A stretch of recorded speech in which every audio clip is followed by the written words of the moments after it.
श्री स्वामी समर्थ. तुम्हा सर्वांचं आपल्या चॅनलमध्ये मनापासून स्वागत आहे.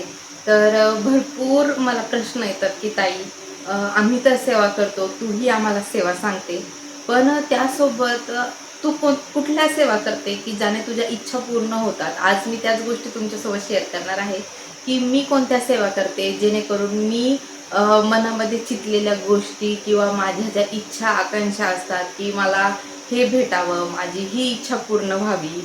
सपोज आता मला संतान प्राप्ती हवी होती, तर मी ह्याच गोष्टीसाठी काय करते अजूनही.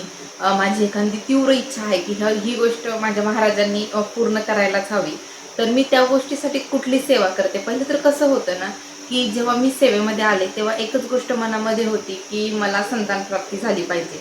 म्हणून माझी ती जी सेवा होती ती कुठेतरी स्वार्थासाठी होती. आणि मी खरं सांगते, टू बी फ्रँकली, की मी स्वार्थापायीच ती सेवा केली होती. कारण की मला महाराजांकडून संतान प्राप्ती हवी होती आणि मला ती कुठल्याही परिस्थितीमध्ये पाहिजे होतं. म्हणून मी त्या गोष्टीसाठी काहीही करायला तयार होते की मला महाराज, मला तुम्ही बाळ द्या म्हणून. आणि आता कसं झालंय की मला भरपूर कमेंट येतात, अगं ताई तुला तर बाळ झालंय, मग तू कशाला सेवा करते आहे, काय गरज आहे तुला सेवा करायची. तर भरपूर अशा कमेंट येतात, बरं अजूनही येतात.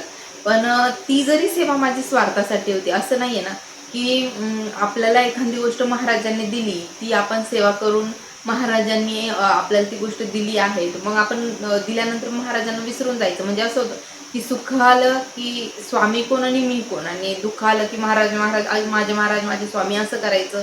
तर महाराज, खरं सांगते की जर तुम्ही असं करत असाल ना, की सुख आलं की महाराज तुम्ही कोण आणि मी कोण, आणि दुःखात महाराजांना विसरून जातात, महाराजांना म्हणजे दुःखामध्ये महाराज महाराज करतात, तर त्यांना कधीच स्वामी त्यांच्या इच्छा पूर्ण करत नाही, त्यांची सेवा स्वीकारत नाही. खरं म्हटलं तर आता मी सांगते की मी अशी कुठली सेवा करते की ज्याने महाराज माझ्या इच्छा पूर्ण करतात. आणि आता सध्या तर मला बाळ झाल्यापासून मी महाराजांना बोलली होती की जेव्हा मला बाळ नव्हतं, तर महाराज, मला तुम्ही बाळ द्या म्हणून आयुष्यामध्ये तोंड वर करून तुमच्याकडे कधीही काहीही मी मागणार नाही.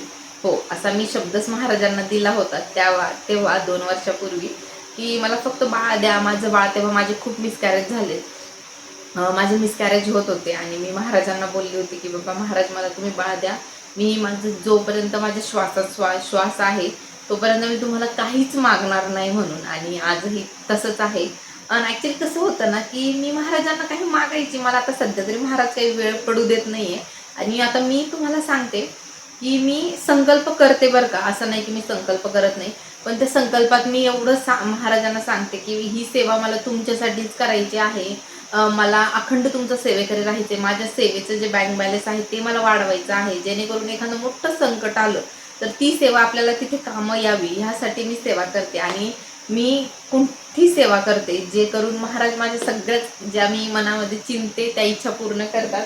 आणि हां, मला तुम्हाला एक हे सांगायचं आहे बरं, की त्याचा अनुभव मी महाराजांना कधी म्हटले नाही की माझ्या यूट्यूबचा जो प्रवास आहे, महाराज मला हे पाहिजे ते पाहिजे, एवढे सबस्क्रायबर पाहिजे, एवढे व्ह्यू पाहिजे. पण कसं होतं ना, जेव्हा जेव्हाही मनामध्ये विचार येतो की बाबा हे यूट्यूब चॅनल बाळ सगळं मला हँडल होत नाहीये, तेव्हा ना मी आता यूट्यूब बंद करते, असं माझ्या मनात भरपूर वेळेस विचार येतो. आणि तेव्हाच अचानक असं होतं, मी महाराजांना येऊन सांगते की महाराज, अशी अशी अडचण आहे मला, मला नाही करायचं हे यूट्यूब वगैरे.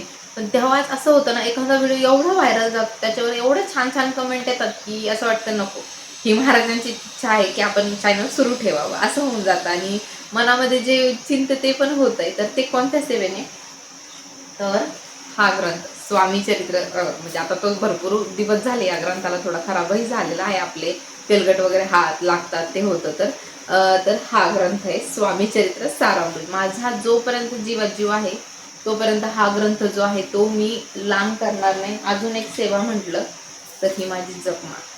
हो, स्वामी समर्थांचं नाव आणि स्वामी चरित्र सारामृत हे माझ्या श्वासात श्वास असेपर्यंत मी माझ्यापासून लांब करू शकत नाही. कारण की जेव्हा मला बाळ नव्हतं तेव्हा मी ह्या ग्रंथाचे 3 वेळा 108 स्वामी चरित्र सारामृत पारायण केले. तर त्याचा अनुभव खूप अगणित आहे.